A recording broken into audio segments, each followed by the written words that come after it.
Welcome to smart wrestling channel. Some இன்ட்ரெஸ்டிங்கான wrestling news தான் பார்ப்போம். அதுக்கு முன்னாடி சேனலை சப்ஸ்கிரைப் பண்ணிட்டு ஒரு லைக் ஒன்று தட்டி விட்டு பாருங்கள். ஃபஸ்ட்டு ஸ்டார்ட் பண்ணுவோம் நம்மளுடைய செத் ஃப்ரீக்கன், அதாவது த விஷனில் இருந்து.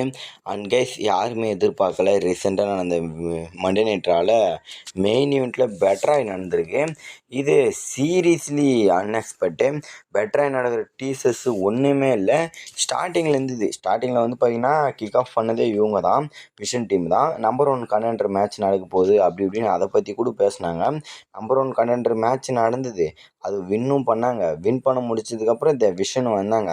அங்கே இருந்தவங்க ஜெயித்தவங்க சிஎம்முக்கு அதை தவிர்த்து எல்என்ஐடி ஜேவுசோவையும் அட்டாக் பண்ணி விட்டு தாறுமாறாக அடித்து போட்டு போயிட்டாங்க.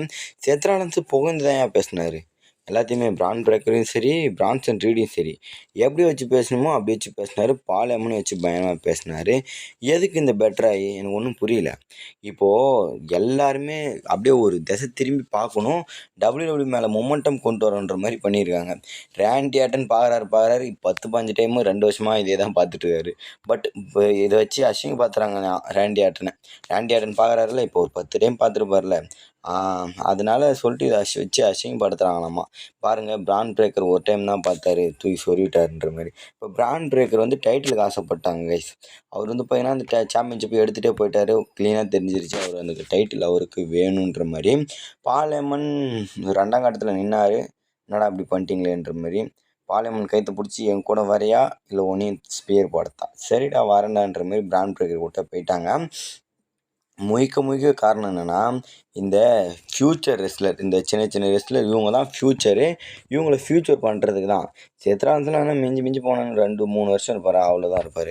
அதனால் அதுக்கு அடுத்து வர ரெஸ்லர்ஸ் தான் வளர்க்குறாங்க. அதனால தான் இப்போ ரோமன் கூட ஒரு தோல்வி அடைஞ்சிருப்பார் பிரான்சன் ரீடு கிட்ட. வளர்த்து வராங்க, ரைட்டு. அவங்களுக்கு ஏற்ற ஸ்டோரியும் பண்ணிகிட்ருக்காங்க. அது மட்டும் இல்லாமல் இங்கே கண்டெண்டராக சிஎம்முக்கு ஆயிருக்காரு. இவருக்கு எப்போ அந்த மேட்ச் தர போகிறாங்க, பெட்ரை பண்ணியிருக்காங்க. இதுக்கு என்ன பண்ண போகிறார் செத்ராலன்ஸு? அவங்கள அட்டாக் பண்ணணும், பிரான்சன் ரீடு கூட மோதணும், பிராண்ட் பிரேக்கர் கிட்ட மோதணும், இன்னும் பல வேலைகள் நடந்துகிட்ருக்கு. அது இல்லாமல் ரோமன் கிட்ட மோதணும், எவ்வளோ இருக்குது. இன்னைக்கு மேலே தீப்பொறியாக கிளம்ப போகுது டபிள்யூடபிள்யூஇயில் இந்த மண்டே நைட் ரா. அதுக்கடுத்து பார்த்தீங்கன்னா 30 டாமினிக் மிஸ்டீரியோ தாங்க தூக்கி பிடிச்சிட்ருக்காரு. தூக்கி பிடிச்சாருன்னா இதே இல்லை டபிள்யூடபிள்யூஇயில். அவருக்கு இப்போ இந்த ஏட்டஸ்லாம் குறையும். இனிமேல் குறைஞ்சி பார்த்தீங்கன்னா நல்ல வரவேற்பு கிடைக்க போகுது. ஏன்னா பார்த்துருப்பீங்கன்னு நினைக்கிறேன், ஆஸ்திரேலியா கூட கொஞ்சம் வரவேற்பு கிடைச்சிது. எப்பவுமே பூஸ்ட் தான் கிடைக்கும். டாமினிக் மிஸ்டீரியோ அந்த டபுள் டைட்டிலை வச்சுருக்காரு. டபுள் டைட்டில் ஒன்று விடுங்க, ட்ரிபிள் சாம்பியன் ஒன்று, டபிள்யூடபிள்யூ இன்டர்கான்டினல் சாம்பியன்ஷிப் வச்சுருக்காரு. நம்ம என்ன நினைக்கிறோம், ரோமன் ரெயின்ஸ் வேர்ல்டு சாம்பியன் வச்சுருமோ என்ன நினச்சோம். ஜான்சனா மோதுறாரா, ஜான்சனை வின் பண்ணுறாரு இல்லையா, ட்ரூ மெக்கின்டையர் வின் பண்ணுறாரு ஜெயிக்க முடியா. அப்படி மோதுறவங்க எல்லாம் அவங்க வின் பண்ணுறோன்னு நினச்சி ரோமன் ரெயின்ஸை ரீட்டைன் பண்ண எப்படி இருந்தது. டாமினிக் மிஸ்டீரியோ அதான் கைஸ் பண்ணிகிட்ருக்காரு இந்த இன்டர்கான்டினல் சாம்பியன்ஷிப் வச்சு. என்ன நினச்சோம், பென்ட்டா மோதினாரா சாம்பியன்ஷிப் கை மாறுன்னு நினச்சோமா, மாறலை. அதுக்கப்புறம் ஏஜே ஸ்டைல் விட்டாங்க. ஏஜே ஸ்டைல் கண்டிப்பாக வாங்கிட்டு வரும்னு பார்த்தேன், ஏஜே ஸ்டைலும் வாங்கலை.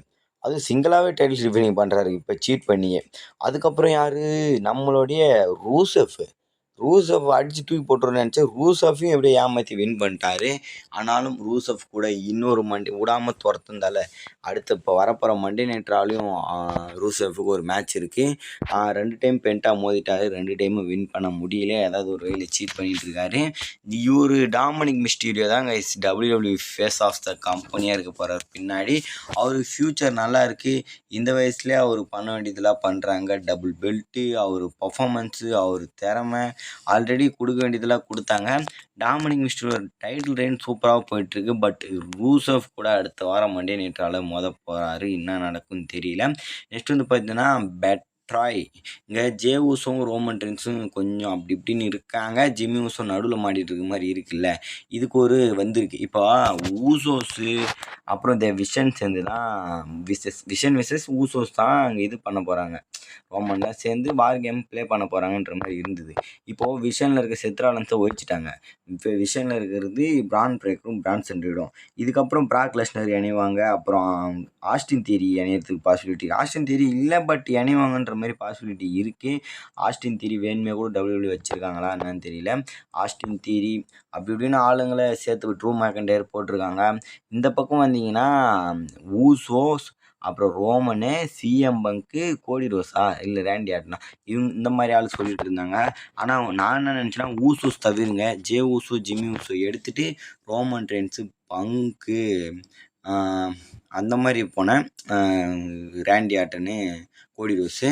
ஆனால் இங்கே இன்னும் ஒரு இது நடக்க போகுது. செத் ராலன்ஸு இவங்க இதில் ஜாயின் பண்ண போகிறாங்கன்ற மாதிரி இருக்குது. அந்த இப்போ ஜே ஊசோ ஜாயின் பண்ணால் கூட அதில் ஒரு பெட்டராக பண்ணி விட்ருவார். ரோமன் ரெயின்ஸ் எம்மானால் தாண்டா உனக்கு இதுவாகவே இருக்குதுன்னு சொல்லிட்டு ஜே ஊசோ அந்த மாதிரி பிளான் பண்ணி ரோமன் ரெயின்ஸை தாக்கலாம்ன்ற மாதிரி இருக்கார்.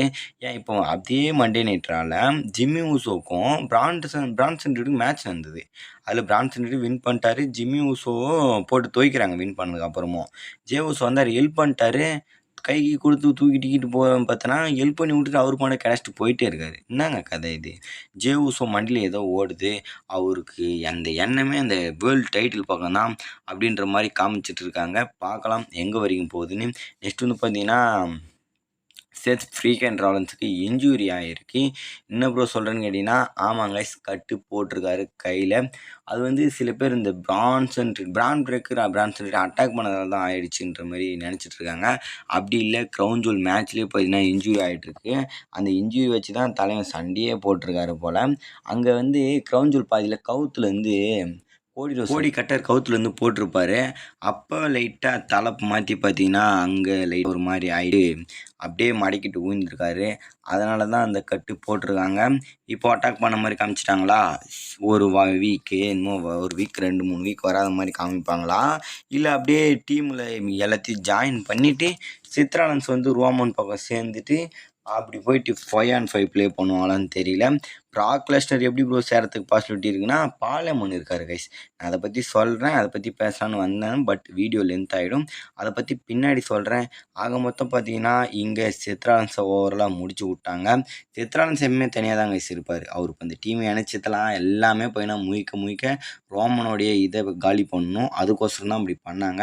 அவருக்கு தேவையான வேர்ல்டு டைட்டில் கொடுத்து விட்டாங்க. இதுக்கப்புறம் பெட்டராக பண்ணாட்டேன்னா தலைமை இந்த சாம்பியன்ஷிப் ரெயின் எப்படி கொண்டு போகிறான்றதை மட்டும்தான் நம்ம கவனிக்கணும். எவ்வளோ பேர் வந்தால் என்ன, செத் ராலன்ஸ் ஒண்டி போதும், எல்லாத்துக்கும் போய் தண்ணி காமிச்சிட்டு கிளம்பிடுவார். பார்ப்போம் இந்த டைட்டில் ரெயின் நீடிக்குதா இல்லை முடிச்சு விட்றாங்களான்னு.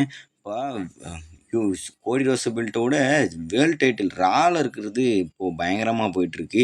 அடிக்கடி டிஃபெண்டிங், டைட்டில் சேஞ்சிங்னு நிறைய விஷயங்கள் நடக்குது.